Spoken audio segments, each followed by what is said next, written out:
Do you really need a camera slider? I asked myself this question when Zeapon reached out to see if I wanted to try one of their Axis sliders.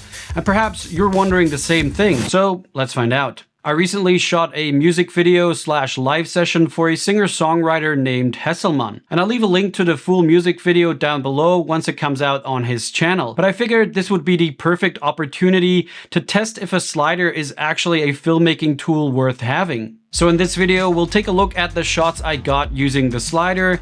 I'll share with you how I set up these shots and also talk a little bit about the Zeapon slider itself. And by the end, I'll give you my verdict whether or not I think a camera slider is worth it. The slider I was using for this video is the Zeapon Axis 100 Pro. It's a 100cm carbon fiber motorized slider, and this Pro version comes with an additional head that allows you to do pan and tilt movements. And I'll talk more about some of its features throughout the video, but let's start by having a look at the first shot. I wanted a nice establishing shot for this video and liked the idea of a slow dolly in as he walks into frame. This is a very easy movement to set up. The camera is simply moving from the back of the slider to the front in a steady motion. And I guess the only tricky thing here was pulling focus, because I was shooting this on DZO cine lenses, so I had to adjust focus manually as the camera dollies in. And I'm really happy with how this shot turned out. It's simple, but it works great.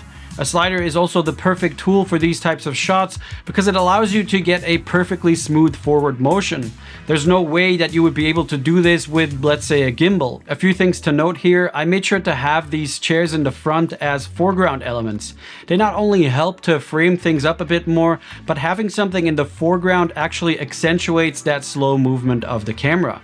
Another common slider movement is the side to side. Here it's also really important to have something in the foreground in order to sell the effect that the camera is moving. As you can see here, without foreground, it becomes harder to tell that the camera is even moving at all. The cool thing about these motorized sliders is that you have the ability to set your start and end position and then just have the motors do all the work. On the Zeapon, you can do all your settings on the slider itself. It has this small LCD screen and all of the dials you need to control it. Everything except for the tilt head. You can't control that with this. But really, the best way to control this slider is by using the app. The app works really well and makes it very straightforward to set your camera movements, set your A and B points, speed, and all of that.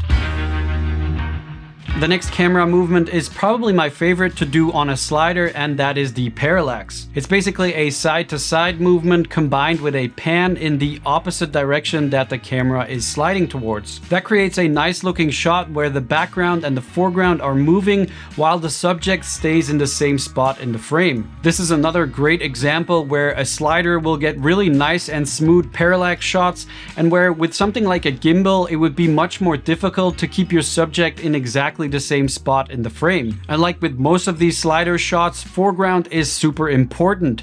If we just compare these two shots, which are the exact same parallax movement, but one with the microphone in the foreground and the other one with nothing in the foreground, you can tell that having that mic in the foreground just brings out that parallax motion way more.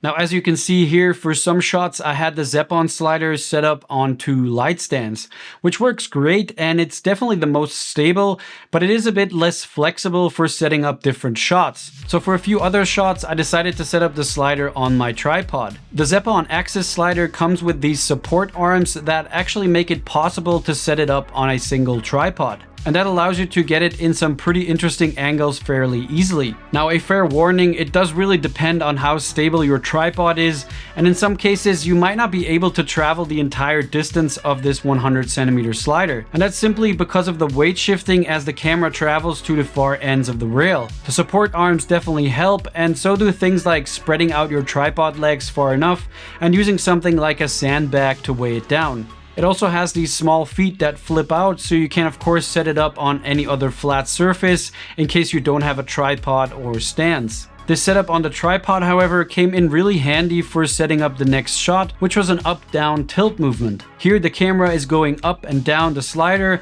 while tilting to keep the frame consistent. It's a nice motion to give a different perspective, and again a shot that would be complicated to get with any other tool, at least at the same level of smoothness. Now, one issue I did run into here with the Zeapon slider, and more specifically with the tilt head, was that at a certain level the tilt motor would max out and it would get stuck. Now, I have to say that I was working with a pretty heavy setup with the DZO Cata Zoom lenses, a Hollyland wireless video transmitter, and the Tilta wireless focus pooler all mounted onto the camera. So you might not run into this issue with a lighter setup. But yeah, I wasn't able to get a few tilting shots that I had in mind because of this, and that was a bit of a letdown. Again, maybe I also just pushed the weight limitations too far. Alright, the last shot is very similar to that first one. It's the same dolly movement at exactly the same position, so with the seats in the foreground, but this time we're dollying out as the song and the video comes to an end. That means the camera is moving from the front of the slider to the back in a steady motion. So the song ends with the same frame as it started with, only this time we're leaving the scene instead of entering it. We also shot the dolly in and the dolly out, so the intro and the outro of the song as our first shot, so that we didn't need to move the camera and we'd have the exact same frame. So should you as a filmmaker get a slider? Well, it's complicated, I guess. I think the biggest counterpart of the slider is the gimbal. For most of us, that would be the tool we think of when talking about camera movement. But there's no doubt about it. There are some camera movements you can do with a slider that you simply cannot pull off with a gimbal. Especially if you want very smooth, steady, and precise movements, it really is the best tool for the job. A slider works great when shooting things that don't have a lot of motion, like for example this singer-songwriter performance, also things like real estate videos, interviews, and if you've ever watched a Daniel Schiffer video, product videos. But that being said, using a slider takes a lot more time to get the shots. It's fairly time consuming to set up each shot, dial in the slider movements, the pan, the tilt, all of that. Now once you have everything dialed in, you usually only need one take because a motorized slider, like for example the Zeapon, will nail it in the first take, unlike most human operators. A second con is that you are somewhat limited to your camera movements.